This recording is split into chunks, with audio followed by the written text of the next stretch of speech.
वो जो बच्ची आके बैठ गई यहाँ पे, दो बच्चों को लेके, उनको क्या बोलते, तुम लोग पूछ रहे नहीं, तुम लोग हैं?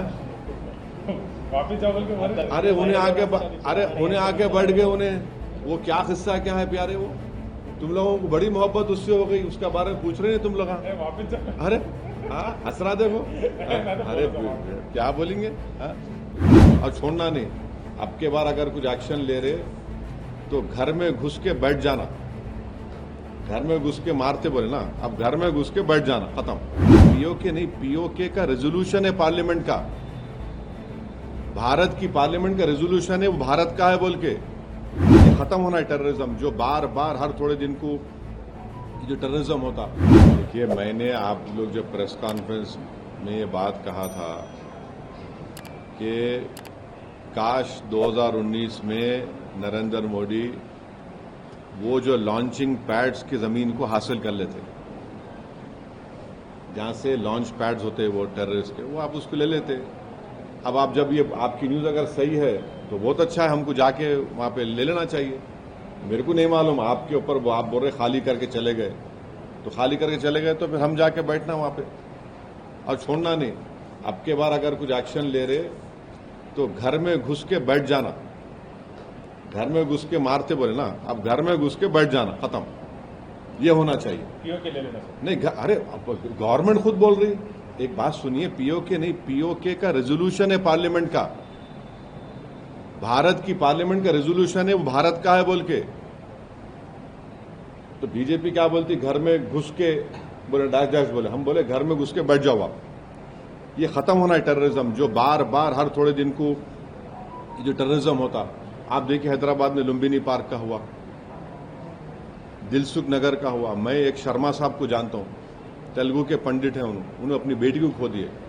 कभी कभी आके मिलते मेरे दारुसलाम में, असद साहब मेरी बेटी याद आ रही मेरे को, बोले तेलुगु के पंडित अपनी नौजवान बच्ची को खो दिए। आप 26/11 का हुआ, निजामाबाद की एक दुल्हन वो वीटी स्टेशन पे मारी गई जिसके हाथों में मेहंदी थी। पुलवामा हुआ, आपके उरी हुआ, आपके पठानकोट हुआ, रेसी हुआ लास्ट ईयर, वैष्णो देवी के पास 7 टूरिस्ट को मारे। तो आपके पास तो पूरे सब अपोजिशन पार्टीज गवर्नमेंट को बोल रहे कि इसका आप खत्म करो, ये टेररिज्म को आप खत्म करो। आप पावर में हैं, आपको खत्म करना है इन चीजों को। एक आखिरी सवाल सर, जो पाकिस्तानी को वापस भेजा गया उसका डेटा रिलीज करना चाहिए क्या सेंटर? किसको वापस भेजा रहे? पाकिस्तानी जो नेशनल थे, शॉर्ट टर्म वीजा पे, 60 वीजा पे जो थे, या फिर लॉन्ग टर्म वीजा। अरे वो छोड़ दे भाई, वो जो बच्ची आके बैठ गई यहाँ पे, दो बच्चों को लेके, उनको क्या बोलते, तुम लोग पूछ रहे नहीं, तुम लोग हैं?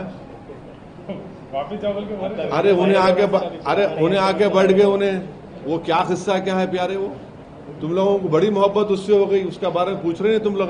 वापिस। अरे हाँ, हंस रहा देखो। अरे क्या बोलेंगे? पहले कास्ट सेंसस होना है, समझे ना? जब आप कास्ट सेंसस करेंगे तो हाल हकीकत मालूम होंगी, और कास्ट सेंसस होगा तो पसमानदा मुसलमान का भी होना और जो गैर पसमानदा उनका भी होना, फॉरवर्ड कास्ट का भी होना, मालूम होना कि अगर फॉरवर्ड कास्ट के है तो वो लोग कितने डेवलप्ड और फॉरवर्ड है या कितने बैकवर्ड है। पसमानदा मुसलमान है तो कितने डिप्रावेशन उनमें है और है उनमें, और जो नॉन पसमानदा मुसलमान है उनमें कितना डिप्रावेशन है। मेरे को समझ में नहीं आ रहा है कि अपर कास्ट के लोगों को पेट में दर्द क्यों हो रहा है। इसमें आप अपनी तकलीफ को, पेट के दर्द को, सर के दर्द को आप लाके मुसलमानों पे डालना चाह रहे, मत करिए। आपके सर का दर्द का इलाज आप खुद करिए।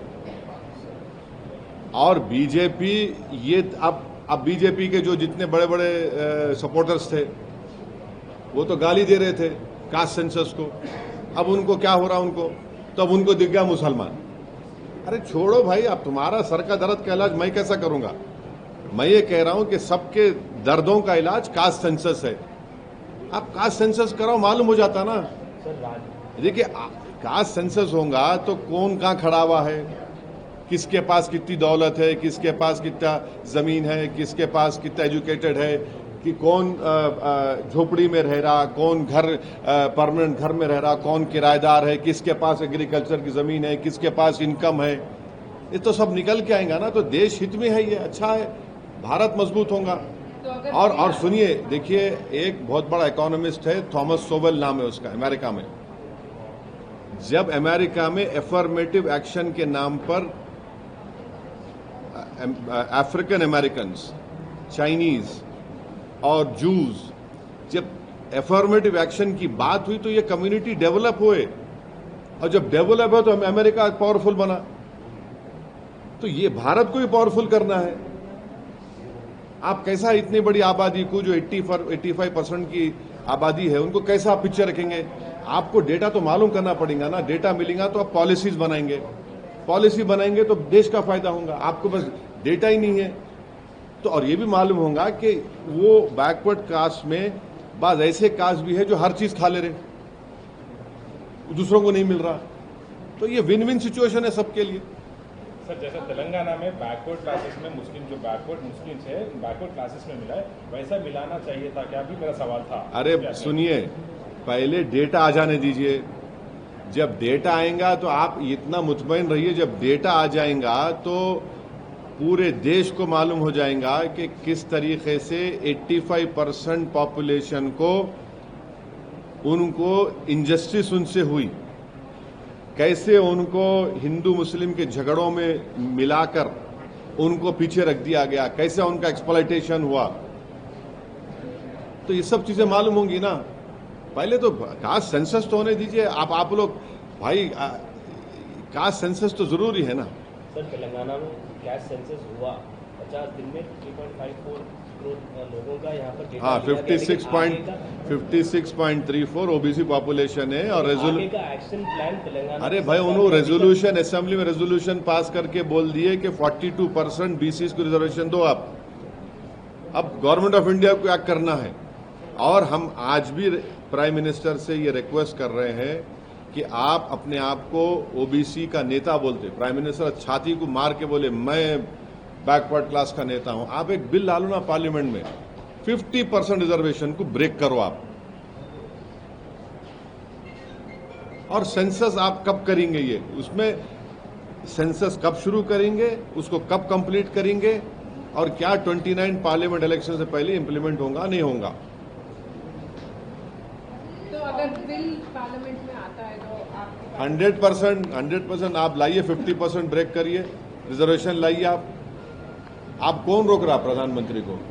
आप लाइए ना, आप बिल्कुल फौरन ला लीजिए। जिस तरह की जैसे ये बात सामने आई है, उसके बाद से जो राजनीति हो रही है पार्टियों के बीच में, एक दूसरे के ऊपर ये कहने की हमने इसके लिए दबाव बनाया, हमें इसके लिए इनिशिएट कर रहे हैं, कैसे देख रहे हैं? आप देखिए, आप शोर जी ना, कौन दूल्हा बन रहा है नहीं बन रहा है मेरे को उसकी फिक्र नहीं है। आप कास्ट सेंसस का डिसीजन ले लिए।